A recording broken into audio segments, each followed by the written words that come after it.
Continuamos en Argumentos. Gracias, amigos, por seguir en sintonía de este espacio. Sigo en mi entrevista con el doctor Eduardo Fernández a través de las pantallas de Globovisión. Doctor Eduardo, le preguntaba ahora recientemente en el corte si usted desde su experiencia política ve en estos momentos un ambiente en el que es posible que se dé una transición a través de este proceso electoral de un cambio de gobierno, esa alternabilidad que hemos visto en otros países de América Latina y que muchos venezolanos dicen que pareciera que es imposible que se pueda dar en nuestro país, Venezuela.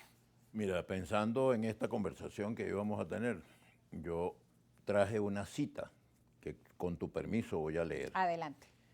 La cita dice lo siguiente: las sociedades no se hacen grandes mediante el triunfo de una fracción contra otra o la destrucción de los adversarios internos, ni con victorias de uno sobre otro, sino mediante los objetivos compartidos y la reconciliación. Esa cita es de Henry Kissinger, un estadista norteamericano que vivió 100 años y hasta el último momento estuvo recomendándole a los norteamericanos que hagan un esfuerzo por superar las contradicciones internas, porque las naciones grandes se hacen grandes cuando hay consenso y unidad.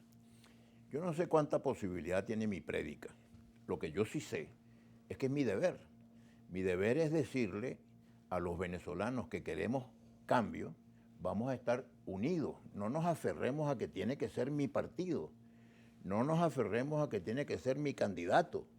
Vamos a pensar en Venezuela. Venezuela es mucho más importante que cualquier partido y que cualquier candidato. Pensando en Venezuela, entendamos que en esta peleadera hemos llegado a una situación de hambre, de miseria. Muchas familias viven en la miseria. Sí. 8 de cada 10 venezolanos no tienen con qué hacer el mercado. Están pasando dificultades muy grandes y Venezuela, que siempre fue un país de inmigración, se ha convertido en un país de emigración. La gente se va de Venezuela. ¿Por qué venían antes los portugueses y los italianos y los españoles? Venían porque Venezuela era un país de oportunidades y en sus países se estaba pasando mucho trabajo. Bueno, yo quiero que Venezuela vuelva a ser un país de oportunidades. Ese creo yo que es mi tarea y mi deber, ayudar a promover esa idea de la unión de los venezolanos. Por eso estoy apoyando un movimiento independiente, que no es un partido político, que se llama Unión y Progreso, porque el país tiene que unirse para progresar, para lograr el bienestar de las familias venezolanas. La unión no es fácil alrededor de un partido o de un grupo de partidos. No es fácil alrededor de un líder. Es fácil alrededor de un programa. ¿Usted está de acuerdo con este programa? Quítele, póngale, agregue, discutamos el programa, pero eso es lo que nos puede dar cohesión, unión. ¿Por qué duró tantos años la República Civil? Por el Pacto de Punto Fijo. A pesar de que se intenta satanizarlo, fue un gran acuerdo de grandes líderes, de grandes partidos, que le dio a Venezuela 40 años de estabilidad política. Entonces necesitamos pensar de nuevo. Una nueva versión de un gran pacto nacional. De un gran acuerdo nacional para que el país salga de la miseria, para que salga del atraso, para que tengamos servicios públicos confortables y satisfactorios.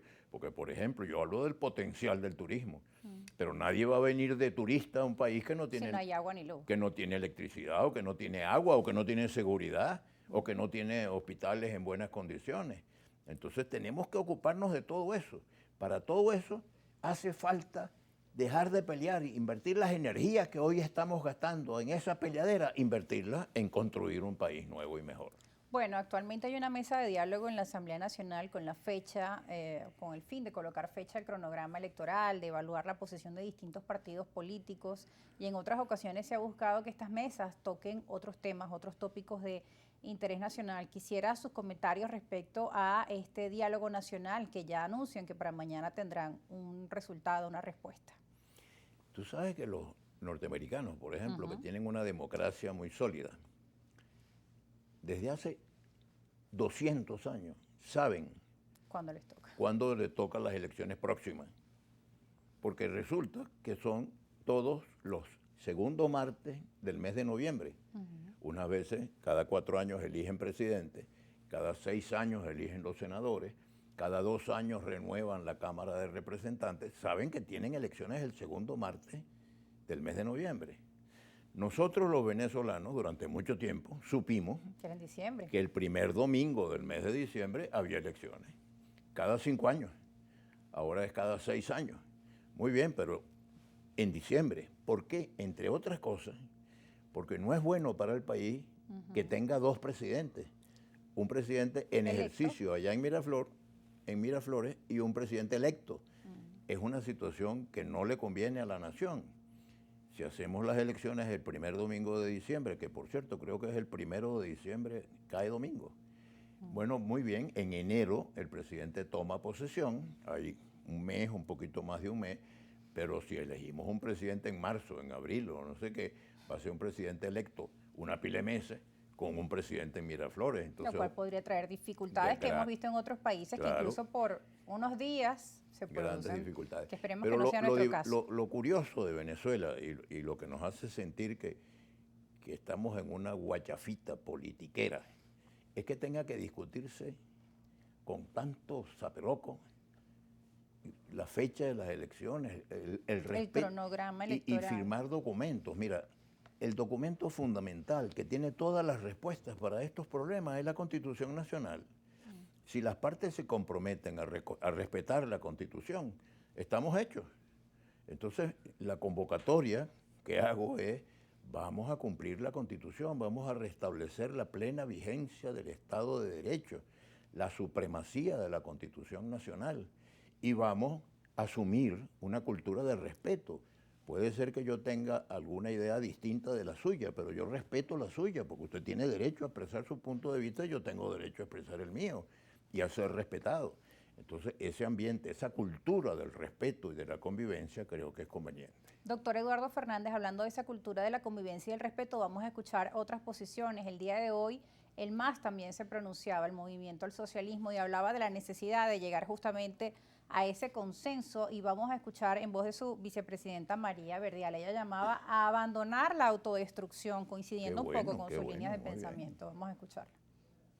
La oposición venezolana tiene que dejar lo que es la autodestrucción, seguir atacándose, seguir descalificándose permanentemente, y precisamente en un año electoral tenemos que unir voluntades, construir el mayor consenso posible. Nosotros desde el MAS insistimos en que nada ni nadie nos puede apartar de la ruta electoral. Nada ni nadie nos puede apartar de lo que es el ejercicio ciudadano del voto. Bueno, hablaba ahí la vicepresidenta del MAS sobre la importancia del voto, porque también en medio de estos escenarios, cuando no están claras las fechas, empiezan muchas personas a decir, bueno, entonces será mejor que no voy a este proceso electoral, o tenemos tantos problemas en el día a día, que este tema ya no me interesa tanto, si la candidata está inhabilitada, o que no hay garantías, o porque este grupo tiene que elegir la fecha. Bueno, en fin, son muchos los comentarios a favor, en contra de esta situación, que pues lamentablemente a veces fomentan la falta de participación o la abstención, sobre todo en los jóvenes, que incluso hay más de 2 millones que tampoco se han inscrito. Por eso también la importancia de conocer las fechas para garantizar además procesos de inscripción, jornadas especiales en el registro electoral, que históricamente siempre eran anunciadas por promociones, por publicidad, incluso dentro de la Revolución Bolivariana. Inscríbete ya, si vas a cumplir 18 o ve. La diferencia fundamental es que ahora me da la impresión de que el gobierno le tiene miedo a los jóvenes. Entonces prefiere que los jóvenes no se inscriban o prefiere que los jóvenes se vayan. Y resulta que hace falta el voto juvenil, como hace falta el voto de los venezolanos en el exterior. General, sí. Entonces, cuando se habla de condiciones electorales, yo creo que temas bien importantes son, primero, compartir el registro electoral, saber quiénes son los que van a votar, los venezolanos que van a votar. Hacer una campaña grande de promoción, como se hacía antes, aún en los primeros años del gobierno del socialismo del siglo XXI. ¿Qué pasa? El gobierno sabe que está muy reducido. El gobierno conoce las encuestas. Todas las encuestas dicen que el apoyo que tiene el gobierno es mínimo. Entonces, es muy malo pretender gobernar un país contra la voluntad de la mayoría de los ciudadanos. El señor Pinochet en Chile lo entendió y de alguna manera facilitó el cambio. el gobierno del apartheid en Sudáfrica, en África del Sur, cuando Mandela entendió que no podía gobernar un país contra la voluntad de la mayoría. El señor Jaruzelski en Polonia entendió que no era posible seguir gobernando un país que no quería el comunismo. Entonces, bueno, los españoles, el cambio en España, yo creo que hasta el propio Franco definió algunas líneas para el cambio. En Venezuela tenemos que cambiar. Buscar esas condiciones, están dadas esas condiciones para el cambio. Al regreso de la pausa, ¿cómo se prepara la oposición para estos escenarios de elecciones 2024? Además, hay diferentes visiones dentro de la oposición en Venezuela. Y por otro lado, también cuáles son los retos que tiene el gobierno actual si desea aspirar a la reelección, que incluso muchos analistas políticos, estrategas, comentaristas dicen que no ven un cambio para este año 2024, sino el triunfo del presidente Nicolás Maduro por el tema de la abstención. ¿Qué piensa el doctor Eduardo Fernández sobre esto al regreso?